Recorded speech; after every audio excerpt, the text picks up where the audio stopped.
Welcome back to All This Math. We are once again doing some Praxis Prep problems, and our next problem is also taken from the diagnostic test that my students went over recently.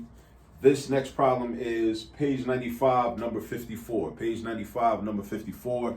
The complete problem will be written or included in the description below the video if you're interested in the original problem. So I'll read the problem and then proceed to work it out on the board behind me. So number 54 reads, if H equals 2W and G equals 3W minus 1, then what will the value of 5H minus 4G be in terms of W? I know that sounds real difficult. It sounds real crazy, but I'm gonna show you how it's really not that bad. This is like this is a problem that's meant to intimidate you, but if you have certain understanding of algebraic concepts, it's not going to be that easy at all. This is like what they call a low-hanging fruit problem, but it seems intimidating if you're not accustomed to doing problems like this. But I'm gonna break it down for you. I'm gonna show you how easy it is. So first, let's write down the expressions that we're given. So we're given that H equals 2W. So that means that whatever H is equivalent to 2W, okay? And also G is equivalent to 3W minus 1.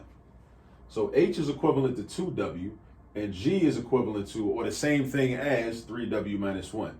H is the same thing as 2W. G is the same thing as 3W minus 1.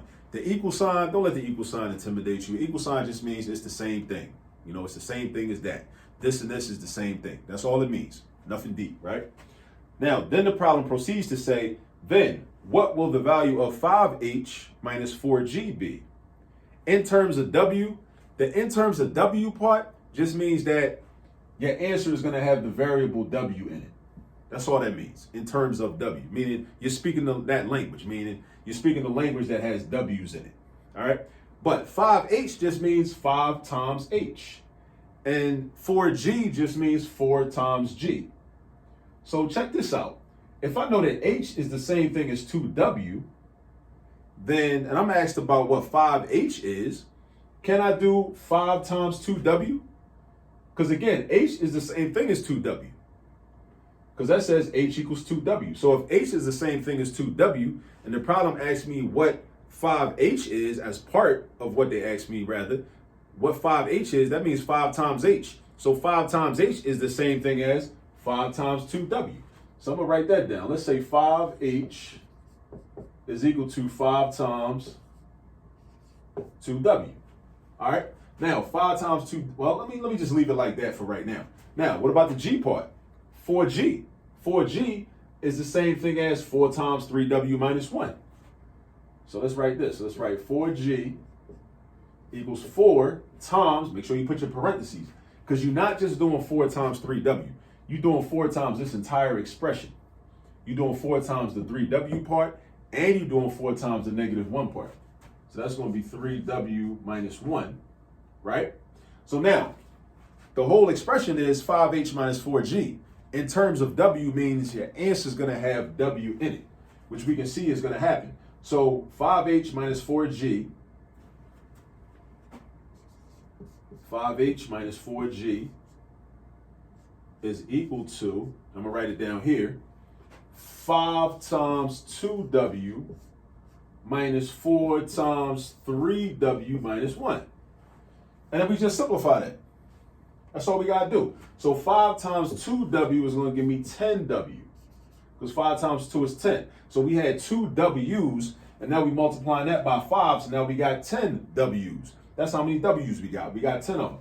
Then over here, we're going to distribute this -4. -4 times +3 is -12. So we got -12 W's. And then we got -4 times -1. That's going to be +4, right? Now, we always want to combine like terms. So we put all the W's together, and the constants that are there, we put them together. We only have one constant. 4 is considered a constant. Numbers are considered constants because they're constantly just going to be that number. Variables are called variables because they vary. We don't know what W is. W could equal 3, W could equal 20, W could equal 1 million. We don't know. That's why it's called a variable. So we can combine all the variables together And then the constants, they combine together. But in this case, we only have one constant. So that 4 is going to be by itself. So over here, we got 10 W's. We're going to subtract 12 W's. So basically, we're doing 10 minus 12. So 10 take away 12, that's going to give you a negative. Because 12 is more than 10. 10 take away 12 is like, you go to the store, you got $10 on you, but you want to buy some stuff that costs $12. Store owner knows you, he trusts you. He's like, all right, bring it back to me tomorrow, next time you come in or whatever. 10 take away 12, it's like, okay, you give him the $10, we still going to owe him $2. Because you want $12 worth of stuff and you gave him $10, you still owe him $2. When you owe, that's a negative, right? That's one way to remember that. So negative 2W plus 4.